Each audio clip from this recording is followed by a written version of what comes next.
출애굽기 3장 18절로 20절 말씀 우리 함께 보겠습니다.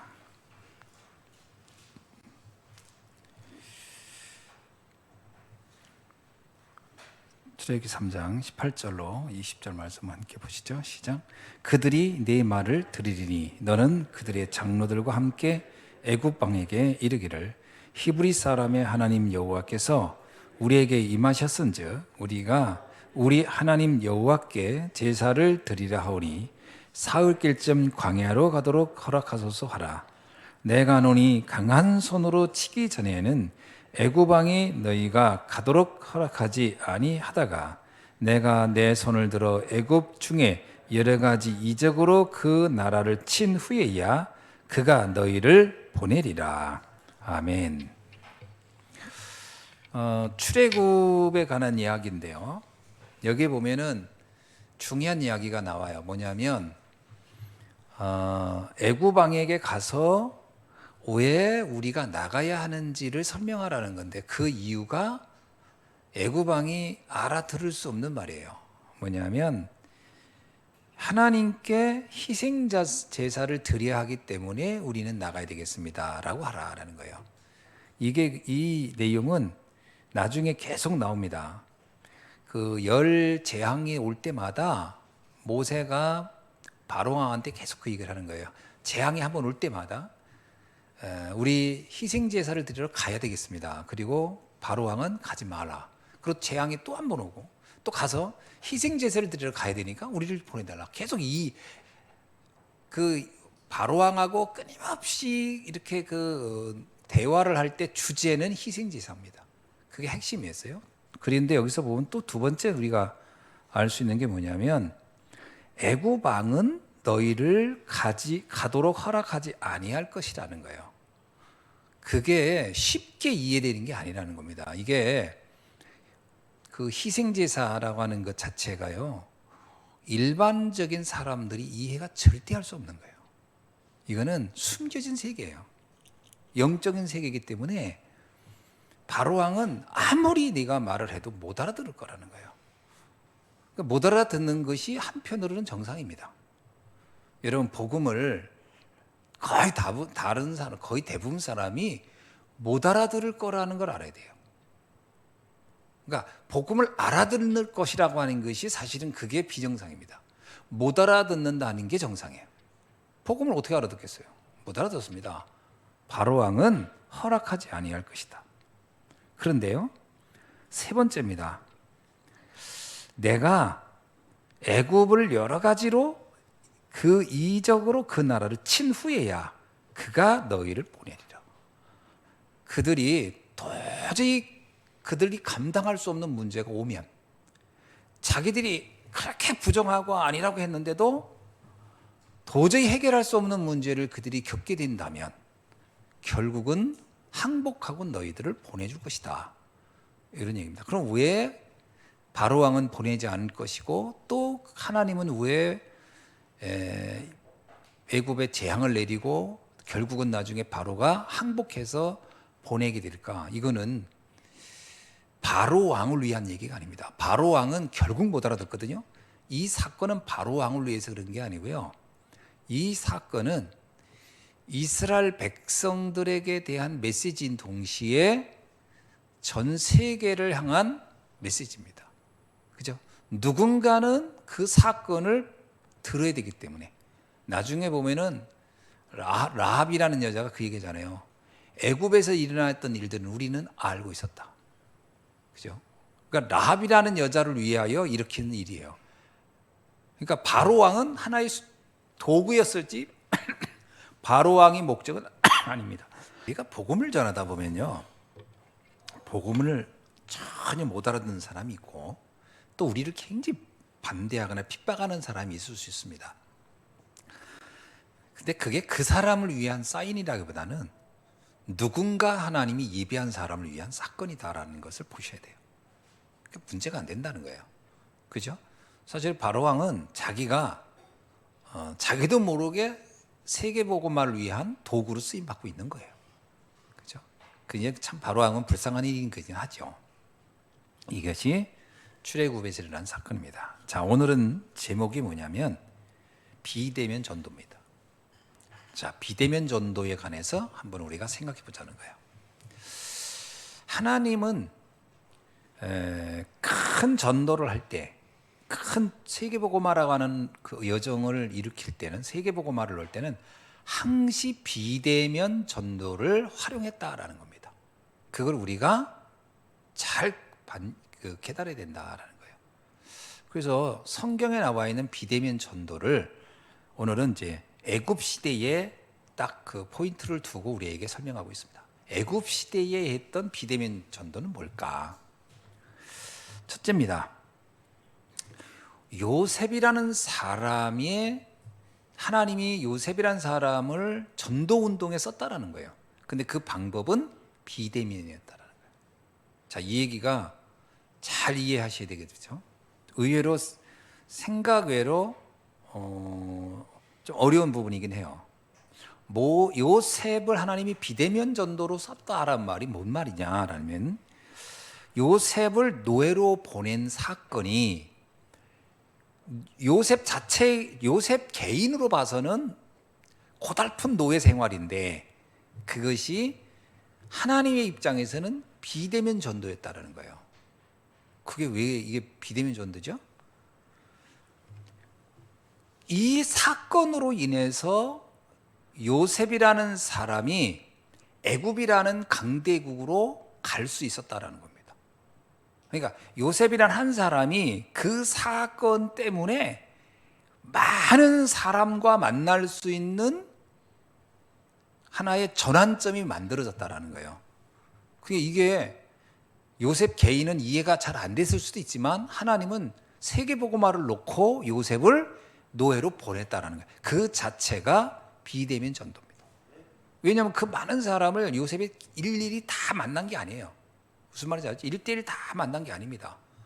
요셉의 인생 여정이 요셉을 통해서 수많은 사람이 하나님을 알게 됐다라는 거잖아요. 이게 굉장히 중요한 겁니다. 우리가 잘 알고 있듯이요, 한번 생각해 봅시다. 그 이스라엘 백성이 애굽에서 출애굽을 할 때, 애굽에 들어갈 때 몇 명이 들어갔죠? 애굽에 들어갈 때 70명 들어갔어요. 나올 때는요 200만이 나왔어요. 들어갈 때 70명이고 나올 때는 200만이에요. 물론 400년 동안 70명이 아이를 낳고 그것도 맞을 겁니다. 그런데 이스라엘이라고 하는 민족은요, 혈연 공동체가 아니에요. 혈연 공동체는 뭐죠? 혈연, 자손이. 그러니까 예를 들면 우리가 생각할 때 요셉의 후손이니까 하나님을 믿었겠지?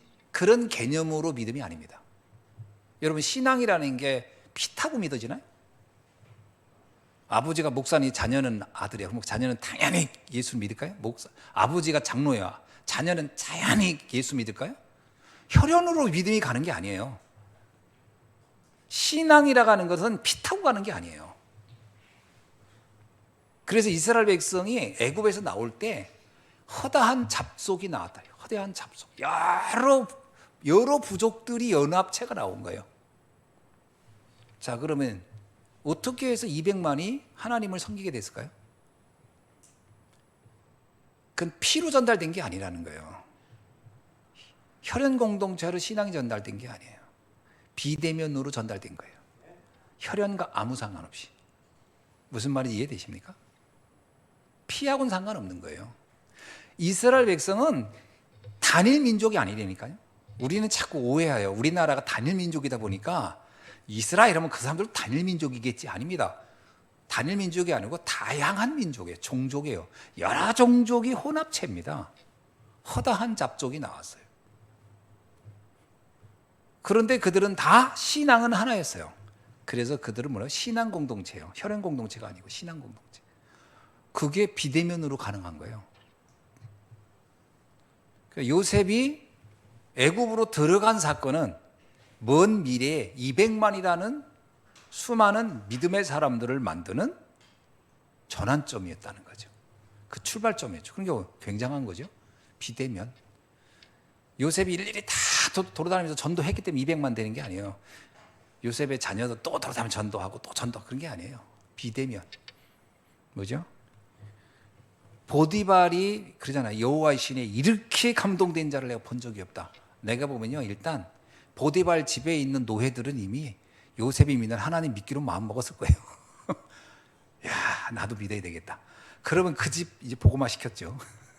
감옥에 들어가서 요셉을 통해서 감옥에 있는 그 장관들, 주변 사람들이, 야, 하나님 믿는다는 저런 거, 거기도 이미 전도된 거예요. 비대면.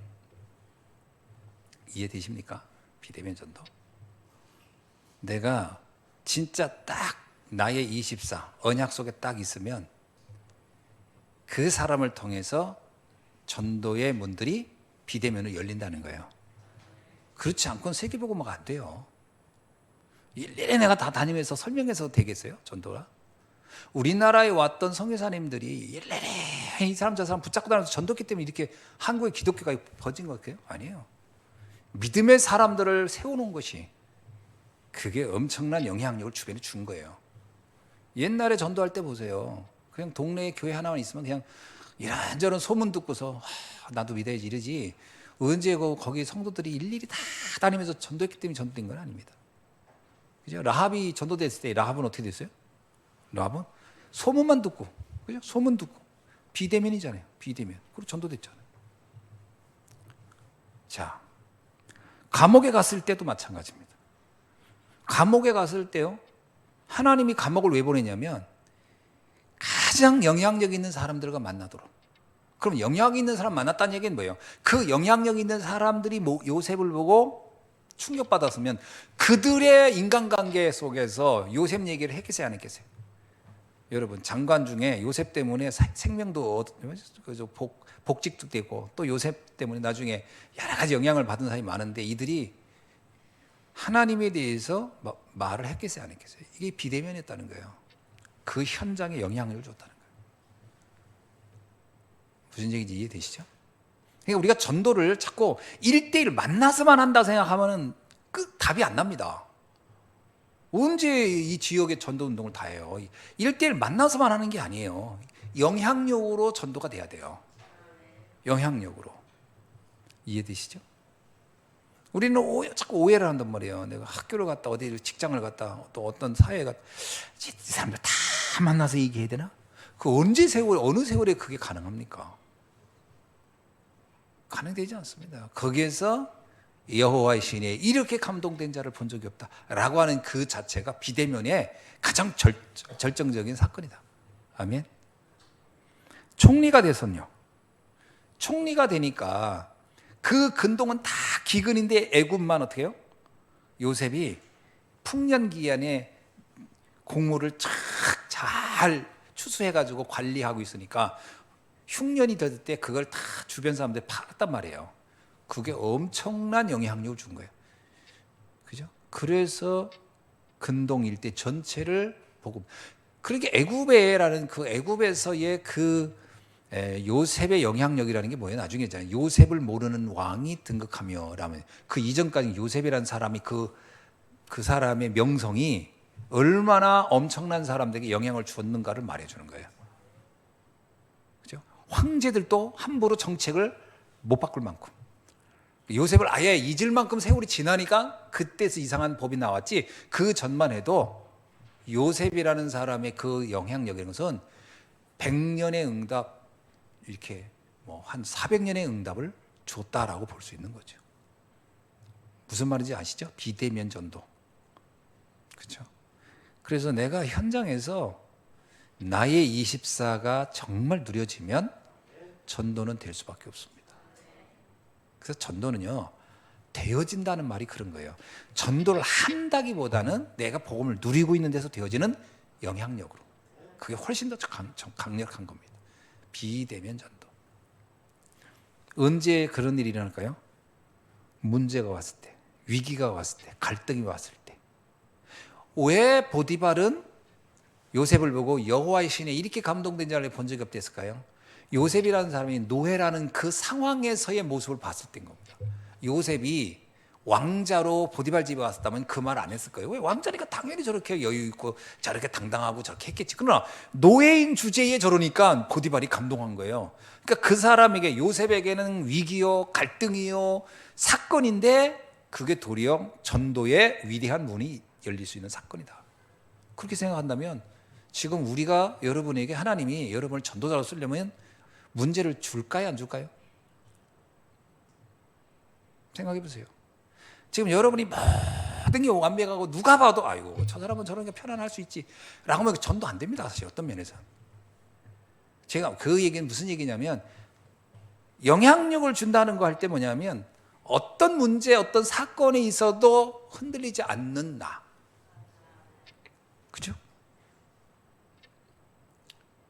또 오해하지 마세요. 아, 그러면 뭐 평안하고 이런 사람은 전도 안 됩니까? 세상에 평안하고 이런 사람은 없어요. 아, 그래도 저 돈 많던데 돈 많다고 평안합니까? 그렇지 않습니다. 아, 저 사람 학벌도 좋고 좋은 대학 나와서 좋은 직장, 그럼 편안합니까? 아닙니다. 모든 사람은 문제가 있어요. 그 상황에서 영향을 주는 거예요. 예를 들어 봅시다. 장군들끼리 모였다고 합시다. 장군들끼리 모이면 장군들 다 평안할까요? 진급 문제 때문에요. 얼마나 피곤하겠어요. 그 사람들은. 국회의원들끼리 모였다고 합시다. 국회의원들을 편안할까요? 국회의원들은요, 다음 선거 때 내가 되냐 안 되냐 문제를 얼마나 시달리겠어요. 그러니까 국회의원들이 그렇게 많은 무당을 끼고 살지. 다 그 분야에 있는 사람은 그 분야에서 갈등하는 거예요. 다. 예술가는 예술가대로, 여러분 뭐 만드는 사람은 안 고민하겠어요? 맨날 새로운 걸 만들어내야 되는데 다 나름대로 고민이 있고 다 걱정이 큰 집. 거기에서 임마누엘을 누리라는 거예요. 거기에서 진짜 하나님이 나의 24를 딱 누리면, 보좌의 축복을 누리고 있으면 그 현장에 영향을 주는 거예요. 무슨 말인지 이해되시죠? 그러니까 우리 렘넌트들이 다 성공해야 되는 것도 좋아요. 다 성공해야 됩니다. 왜냐? 그 분야에서 보좌의 축복을 누리도록 해줘야 돼요. 그래서 그 영역, 그 분야에 전도 운동이 일어나도록. 그걸 전문사역이라고 그러잖아요. 전문사역. 그 분야에서. 노예 때 노예 상황에서. 감옥에 갔을 땐 감옥에서. 총리 때는 총리에서. 요셉은요, 노예 때나 총리 때나 똑같아요. 총리 때는 뭐, 아이고, 총리 됐으니까 얼마나 편하게. 아닙니다. 임금이 준 미션 감당하려면 또 머리는 피곤한 거예요, 원래. 거기에서 임마누엘을 누리라. 보호자 24. 아멘. 그게 요셉의 비대면 전도였다라는 겁니다. 모세의 비대면 전도 운동은 또 어떤 걸까요? 출애굽기 5장 1절에서 12장 46절까지를 보면 10가지 재앙 이야기가 나옵니다. 근데 이거는 여호수아 2장 9절에서 11절을 보면 라합이 이런 고백을 해요. 우리는 애굽에서 있었던 일들과 홍해를 건넌 사건들을 우리는 다 기억하고 그 소문 듣고 우리는 간담이 녹았다. 이게 굉장한 세계복음화의 사건이기도 합니다. 모세의 사건은 또 하나님이 세계복음화를 위한 비대면의 엄청난 사건이었다. 그렇다면 잘 생각해 보세요. 나에게 일어나는 일들과 사건들이, 그게 지금 거기서 내가 무너지지 않고 그 안에서 내가 승리하면 굉장한 비대면 전도의 문이 열린다는 겁니다. 아멘이죠? 그죠? 이스라엘 백성에게는 10가지 재앙이, 우리는 이렇게 써 있으니까 하지만 이스라엘 백성이 이게 사냐 죽느냐의 사건이잖아요. 지금 이 바로왕하고 모세의 지금 두 사람이 이렇게 일어난 일들은 단지 두 사람이 이렇게 싸우는 게 아니에요. 이스라엘 그 공동체 전체와 히브리인 공동체 전체와 지금 애굽의 공동체 전체가 좀 투쟁하는 거예요. 이 중에 하나가 이제 지면은 이제 몰살하는 거예요. 몰살당하는 사건입니다. 이제 죽냐 사느냐의 사건으로 이제 하는 게 10번의 사건이 일어나고 10번의 싸움을 한 거예요. 이 사건이 얼마나 그 백성들은 피 말리는 사건이었겠어요. 피 말리는 사건인 거예요, 사실은. 근데 이 사건을 통해서 뭐가 일어나요? 세계복음화의 문이 열리는 거잖아요. 그러니까 여러분들이, 우리들에게 일어난 여러 가지 문제가 있을 수 있어요. 그 문제는 어쩌면 세계복음화의 굉장한 문이 된다. 이게 전 세계에 소문이 났다 그러잖아요. 두 번째는 출애굽기 14장 1절로 13절 홍해 사건도 마찬가지입니다. 이 홍해 사건도 전 세계에 소문이 납니다. 여호수아 2장 9절에서 11절에 보면 라합이 그 얘기잖아요. 홍해를 건넌 그 사건도 우리가 들었다. 그렇죠? 그리고 이스라엘 백성이 성막을 만들어서 갔던 사건도 결국은 하나님 중심으로 이스라엘 백성이 어떻게 이동했는지를 설명하는 그야말로 기적 같은 사건이에요. 생각해 보세요. 200만이나 되는 사람을 이끌고 가는데, 전에 이제 제가 이스라엘을 갔었을 때 출애굽의 여정 따라서 이렇게 같이 이렇게 코스 따라 갔었거든요. 갔는데 신기한 거는 200만이라는 수가 어마어마하지 않습니까? 근데 그들이 가서 머물렀던 데마다 이제 우리도 같이 봐서 본 거예요. 근데 실제로 보면요, 야, 여기에 200만이 모일 수 있었을까 싶은 데인데 가보면 신기하게 거기에는 오아시스가 있어요. 신기하게 가면 거기 큰 호수가 있고요. 가면 큰 이렇게 숲을 있고, 아니 이게 사막인데 가보면 그게 딱 있다니까. 마라에 쓰면서 마라 가면요 거기만 야자수가 확 있어요. 또 숲곳이라는 데 가면 거기만 또 호수가 있고요. 그래서 신기하더라고요. 근데 가보면 그게 문화유산으로 이렇게 된 건데, 큰 돌산 같은 데다가 몇백 년 전, 몇천 년 전에 거기 있었던 사람들이 글 쓴 거 이런 게 있어요. 그거를 이렇게 문화유산으로 사람들이 못 건드리게 이렇게 했는데, 거기 보면 그 기록을 이제 설명해요. 가이드가 여기 유대인, 이스라엘 사람들이 여기에 머물렀다는 흔적이 여기 다 있대요. 이렇게 그 낙서 이런 게. 신기하죠. 그런 일들을 보면. 근데 그들이 어떻게 그 사막길을 그때 당시에 그들이 그렇게 갈 수 있었을까? 길은 비밀은 하나입니다. 철저한 중앙집권적이었대요. 중앙집권적. 그 시대는 중앙집권적이라는 게 없잖아요. 다 이렇게 다 뿔뿔이 흩어져서 알아서 그냥 시족 단위로 사는 건데, 이때 이들이 움직이는 건 중앙집권이에요. 철저하게 중심으로. 근데 그 중앙집권이 뭐냐? 황제가 있는 게 아니에요. 왕이 있는 게 아니에요. 군사력을 중심으로 중앙집권을 만든 게 아니에요. 성막을 중심으로 한 중앙집권이라는 거예요. 너무 신기하잖아요. 성막. 거대한 부족이 움직일 때는요 일사불란해야 되거든요. 안 그러면 가다가 나는 난 안 가 그러면 더 뿔뿔이 흩어지면 그걸 어떻게 하겠어요. 그리고 이스라엘 백성이 군대를 이끌고 가지 않았어요. 군대가 없었어요. 그죠? 군대 있었어요? 없었어요? 군대 없었습니다. 단지 무쇠 그리죠. 너희는 여호와의 군대라, 이렇게 군대라고 지명해 줬을 뿐이지 군인은 없어요. 노예들이 무슨 군인 훈련을 받았습니까? 그러니까 군인들이 이들을 이렇게 호위하거나 지킴서 간 게 아니니까. 이 사람들은 그냥 성막을 보고 그냥 따라간 거예요. 그게 이들이 40년을 갈 수 있었던 힘이었다라는 거거든요. 굉장한 거거든요. 왜 하나님이 성막을 만들었을까 하는 것이에요. 그게 주변 사람들이, 주변 근동에서는 소문난 거지. 하나님을 믿는 이들의 공동체, 철저한 성막은 뭐예요? 믿음 공동체거든. 신앙 공동체. 하나님을 중심으로 전 200만이 딱 하나 된 거예요. 원리스 돼가지고, 그리고 움직인 거. 위드 임마누엘 원리스가 이때 가장 잘 된 거예요. 그 얘기입니다. 근데 그게 그 주변에서 충격했을까 안 충격했을까? 충격인 거예요. 주변 사람들한테. 어떻게 저럴 수 있을까? 충격인 거예요. 그게 비대면 전도였다. 비대면 전도. 아멘. 사람들이 볼 때, 여러분 볼 때, 아니 어떻게 저 사람들은 저렇게 어려움도 많고 힘든데 어떻게 저걸 견디고 저렇게 저걸 누리고 저걸 넘었을까? 알고 봤더니 하나님을 믿는 믿음이야. 그 전도가 되는 거예요. 아버지가 무서워서 저런데 그게 아니고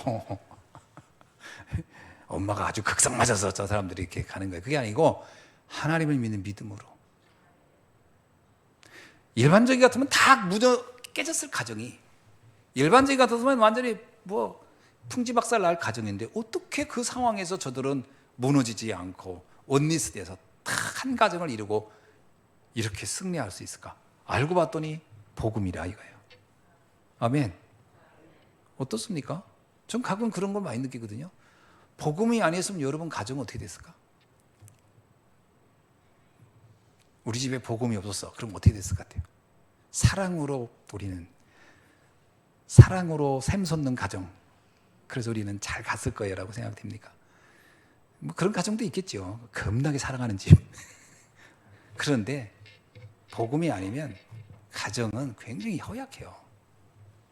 깨지는 것은 정말 순식간입니다. 원망 불평하고 그러다가 가정 깨지는 거 정말 많이 봤거든요. 근데 복음이라는 것으로 딱 위드 임마누엘 원리스 돼 보세요. 절대 안 깨져요. 아멘. 어떻게 생각합니까? 절대 안 깨집니다. 그게 이스라엘 백성이 그렇게 해서 선막 중심으로 이동했다는 거다. 선막 중심으로. 그 주변 사람들 볼 때는 이야 참 대단하다. 여러분을 보고도 사람들이 이야 대단하다. 아멘. 어떻습니까? 우리는요, 우리가 이렇게 누리고 있는 이 축복이 당연하다고 생각하잖아요. 근데 불신자 보면 그렇게 보지 못할 겁니다. 우리는 당연한데 불신자가 볼 때는 특별한 거예요. 이스라엘 백성이 당연히 그들이 원리스에 가는 거예요. 당연히 그거 뭐 누가 말할 필요도 없는 거 우리는 가는 거야. 근데 남들이 보면 특이하네 저 사람들. 어떻게 저렇게 하나 돼가지고 가지? 그걸 느껴야 되는 거예요. 아멘. 그게 전도 운동입니다. 자, 여호수아, 갈렙, 나합을 봅시다.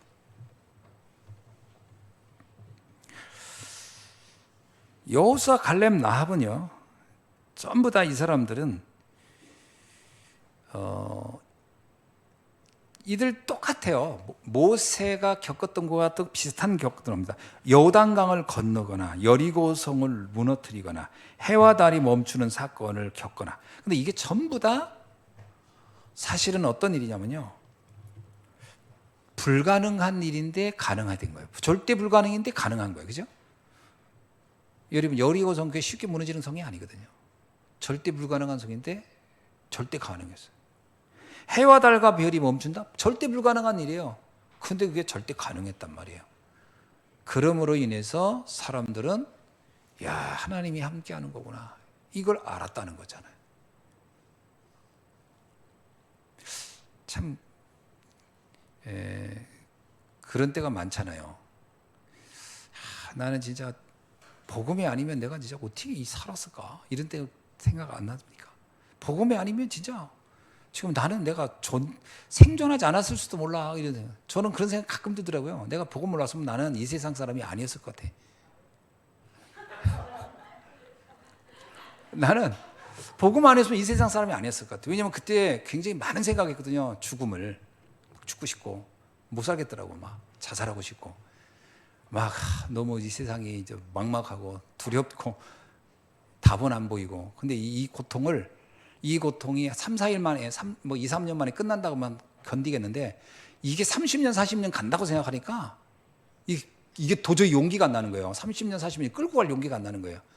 그래서 어떻게 죽는 게 좋을까? 나는 자살하는 사람들은 좀 마음이 이해되거든요.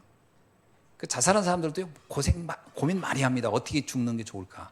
어떻게 깨끗하게 남들이 주변 사람들한테 큰 피해 안 주면서 그걸 깔끔하게 그러게 죽을까? 이런 고민 많이 하고도 죽는 거거든요.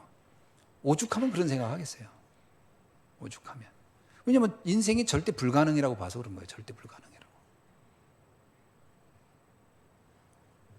근데 지금 생각해보면 절대 가능이란 말이에요. 야, 그때 왜 그런 미친 짓 생각을 했을까? 야, 진짜 그런 생각 들잖아요. 지금은 산다는 게 너무 행복하고 감사하단 말이에요. 살아있다는 게, 살아가고 있다는 게. 이게요, 절대 불가능이 절대 가능으로 바뀌었다는 거거든요. 이게 전도운동입니다, 이게 비대면 전도운동이라는 거예요. 지금 우리나라에요, 자살률이 세계 1위예요. 청소년 자살률이. 그 청소년들이 왜 자살할 것 같아요? 자살은 한마디로 표현하면요, 우리는 그가 중요하지만 당사자는 절대 불가능 앞에 서 있기 때문에 죽는 거예요. 본인들은 절대 불가능인 거예요.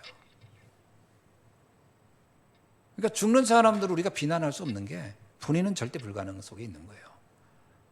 그러면 그들에게 절대 가능을 우리가 나를 통하여 말해줄 수 있고 보여준다, 답을 준다, 이거보다 확실한 전도가 있어요. 아멘. 저는 상담이 뭘까? 상담이 그거 아닙니까? 왜 사람들이 상담하러 오죠? 절대 불가능하니까 오는 거예요. 자기로서는 자기 문제를 해결할 길이 전혀 없으니까 오는 거예요. 왜 오은영 박사가 이렇게 인기가 좋은지 아세요? 거기 온 사람들은 다 절대 불가능 속에서 자기는 온 거예요. 거기 어떤 애들 막 난리치는 거 봐보세요. 이야, 엄마 막 발로 때리고 막 그냥 막 어떤 애는 막 야, 소리 막 지르고 막 그냥 막 그 부모가 막 어떻게 할 수가 없다는 거야. 그 부모는 막 울잖아요. 그 애를 놓고. 그 부모 절대 불가능해요. 절대 불가능. 그런 사람들이 오는 거예요. 근데 이제 그 사람이 나름 이제 세상의 방법으로 답을 주잖아요. 이렇게. 그러니까 사람들이 막 행복해하고 막 그러는데 그것만 가지고도 막 사람들이 행복해하고 막 힘난다고 그러잖아요. 그것만 가지고도. 근데 진짜 절대 불가능 속에 수많은 사람들이 있는 거예요. 여리고성 앞에 있는 것처럼. 그죠? 해와 달과 별이 멈추지 않고는 그날 다 몰살할 것처럼. 내 인생이 막막한 거예요. 그 사람들이 지금 살아가는 거예요, 이 세상을. 근데 그들이 거기서 답을 얻는 순간 여리고성 무너져 버렸잖아요. 해와 달이 멈춰버렸잖아요. 그날 전쟁이 이기잖아요. 그러면 뭐예요? 있을 수 없는 일이 일어난 거잖아요. 도저히 상상할 수 없는 일이. 그게 엄청난 전도가 된다는 거예요. 여러분 인생에서요, 여러분 자신이 이미 답을 가지고 있어야 됩니다. 내 인생의 답이. 그러니까 누가 여러분에게 말해도요, 여러분이 답을 말해줄 수 있어야 돼요. 만 가지 문제를 가진 사람을 만났어, 내가. 근데 난 답을 알아. 그러면 그 얘기해주면 되잖아요. 그게 이게 전도 아닙니까? 목사님, 전도 어떻게 할 줄 몰라요.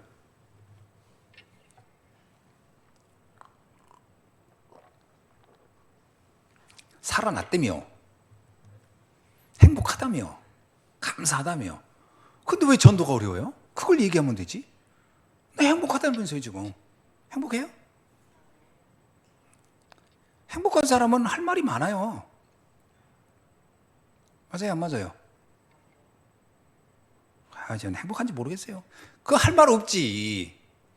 니나 내나 똑같은데 뭘 얘기해 주겠어요. 그게 전도 안 되지. 내가 행복해야 돼요. 나는 아무리 생각해도 난 너무 행복하다. 또 이 얘기를 했더니 또 오해해가지고 그 목사님은 매일 해피합니까? 막 방글방글. 그 얘기가 아니에요. 물론 짜증날 때도 있고 화가 날 때도 있지만 그거는 절대 불가능의 상태에 있는 게 아니고 잠깐 짜증나는 상태에 있는 거예요. 그건 그냥 신경질 나는 상태. 그건 죽음하고는 아무 상관없는 거. 막 승질 낼 수도 있고 그렇다고 내가 죽나요? 그건 절대 안 죽지. 절대 죽을 리가 없지. 그 정도는 있지 누구나. 그러나 절대 불가능에 빠져 있지는 않는 거지. 그죠? 그래요, 안 그래요? 막 부부싸움 하지. 그런데 그것 때문에 난 전도 못해. 이게 아니잖아요. 부부싸움 대판하고 나가서 전도할 수 있어요. 왜? 오늘은 승질 난 날이에요. 그냥. 그리고 내가 진짜 행복한 것은 복음이에요. 그러고서 말해주면 되는 거예요. 그 사람이 근데 부부싸움 한 것 때문에 문제가 되는 게 아니라 답을 말해주면 되는 거예요. 그걸 말하는 걸 얘기합니다. 지금 이해되시죠? 우리가 현실적으로 살다 보면 어려울 수 있습니다. 그러나 그게 문제되지 않아야 돼요. 갈등 올 수 있습니다.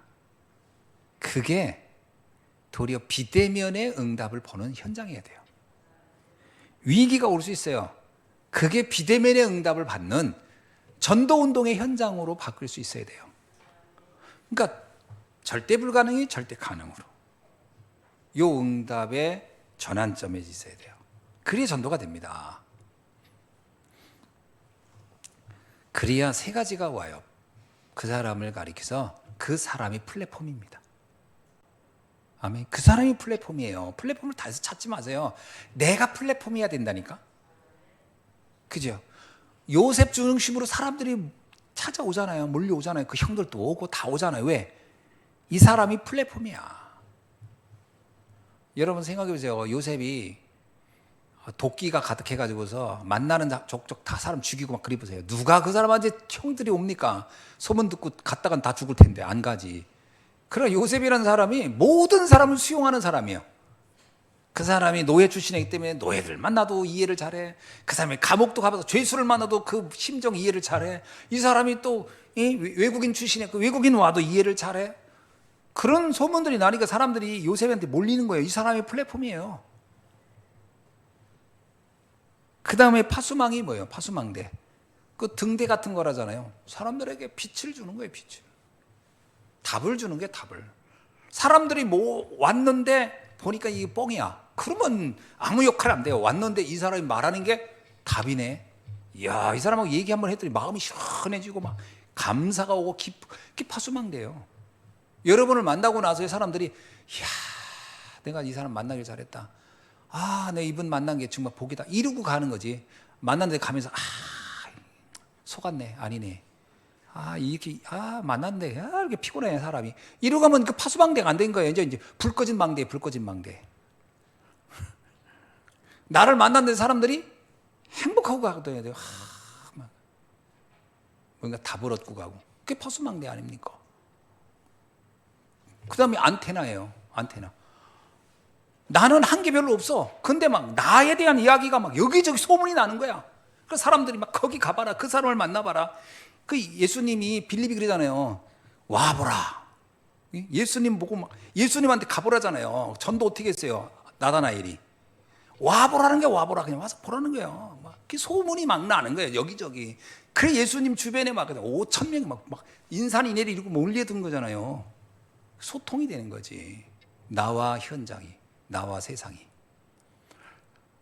답을 가지고 있으면. 그 여러분이 그런 소문이 나면 돼요. 야, 그 암흑의 그 장로님 진짜 만나봐. 만나보면 알 거야. 내가 무슨 말 하고 싶은데. 가서 만나봐. 이래야 되는데, 아유, 그 양반 소문만 그렇지 아니요. 가서 봐봐. 아유, 답답해. 이러면 안 돼요. 그죠? 그게 안테나라는 겁니다. 소통이 되는 거예요. 소통이. 그리고 또 다른 제자가 나오는 거예요. 나의 또 다른 제자. 그래가지고 여러분의 분신이 여기저기 만들어져요. 분신이. 손오공이 돼야 돼요. 나의 똑같은 분신이 여기저기. 나를 만난 사람은 나 같은 응답. 여러분 보세요. 바울의 완벽한 분신이 누구냐? 디모데예요. 그게 소통이 된 겁니다. 여러분이 또 다른 제자. 딱 여러분 같은 사람 만들면 돼요. 그죠? 그게 소통이에요. 그게 안테나. 안테나는 여기저기다 세워놓는 거예요. 이번에 우크라이나 전쟁을 하는데 그 얘기 하더라고. 앨런 머스크가 하늘에다가 이렇게 무슨 스타 이렇게 그걸 했다 그러잖아요. 그거 좀 해준 거잖아요. 근데 재미난 게 뭔지 아세요? 이 사람이 다른 인공위성은요, 지구에서 인공위성이 너무 높이 있어가지고 그 높이에서 이 연락을 주면 이게 한참 걸린대. 한참 걸리고 또 이게 높이 있으면 이 파장이 길기 때문에 이게 도착하는 게 이게 정확한 정보가 가는 데가 그 사각지대가 많대요. 근데 앨런 머스크는 뭐냐면 인공위성, 일반적인 인공위성과 지구와 중간에다 올려놓은 거예요. 가까운데. 그 가까운데 올려놓고 이 사람이 목적이 뭐냐? 6만 4천 개를 띄우는 거래요. 6만 4천 개를 이 지구를 자기가 인공위성 6만 4천 개를 띄워가지고 여기를 하나의 그물망처럼 뺑 두르게 하는 거야. 그래서 뭐냐면 지나가는 사람이잖아요. 30cm 간격의 얼굴 모양 다 알 수 있대요. 그게 이 사람이 꿈이래. 그러면 그걸 가지고 뭐냐? 자동차 무선 이거 그냥 산골이든 어디든 마음대로 갈 수 있도록 하기 위해서 6만 4천 개를 띄워놓으면 그게 자율주행을 다 할 수 있대요. 왜냐하면 그게 막 30cm 간격으로 다 보고 있으니까. 그게 목표래. 근데 지금 띄운 게 굉장히 많이 올려놓은 거예요. 그거 가지고 지금 우크라이나 사람들 도와주고 있는데 그게요. 안테나야, 안테나. 여기저기 똑같은 인공위성을 계속 띄워가지고 거기서 계속 알려주는 거예요, 이렇게. 제가 그 얘기 듣고 나니까 이 사람은 참 생각이, 근데 가만히 생각하니까 좋은 것도 있지만 나쁜 것도 있어요. 우리 다 일거수일투족을 누군가 다 보고 있다는 건 상당히 기분 나쁜 일이잖아요. 안테나가 뭐예요? 똑같은 곳에서 다 설명을 해주고 똑같은 정보를 쫙 나눈다는 거잖아요. 저와 여러분이 나의 똑같은 분신을 곳곳에다 만들어 놓는 겁니다. 그게 안테나예요. 여러분의 분신. 70명 만드세요. 나의 분신 70명. 그게 70제자 아닙니까? 예수님은 몇 분 만들어 놨어요? 몇 명 만들어 놓고 갔죠? 11명하고 70인 제자. 예수님이 사실 그 분신 만들어 놓고 간 거예요, 사실은 정확히. 감난산에 다 불러놓고 다시 한번 확인시켜 놓고. 그게 그 사람들이 세계를 뒤집어 버린 거잖아요. 오늘 비대면 전도. 아멘. 굉장한 겁니다. 이거 잘 생각해 보면요, 어마어마한 거예요. 그래서 이 비대면 전도 운동을 한번 우리가 생각을 좀 많이 해보시면 굉장한 응답이 될 줄로 믿습니다. 기도하겠습니다. 하나님 감사합니다. 오늘 주신 말씀 붙잡고 다시 한번 우리가 예수한교회가 이 시대의 요셉처럼, 모세처럼, 여호수아, 갈렙, 라합처럼 정말 비대면 전도의 비밀이 뭔지를 이해하고, 그리고 플랫폼, 파수망대, 안테나의 응답을 반드시 누릴 수 있도록 축복하여 주옵소서. 예수 그리스도의 이름으로 기도하옵나이다. 아멘.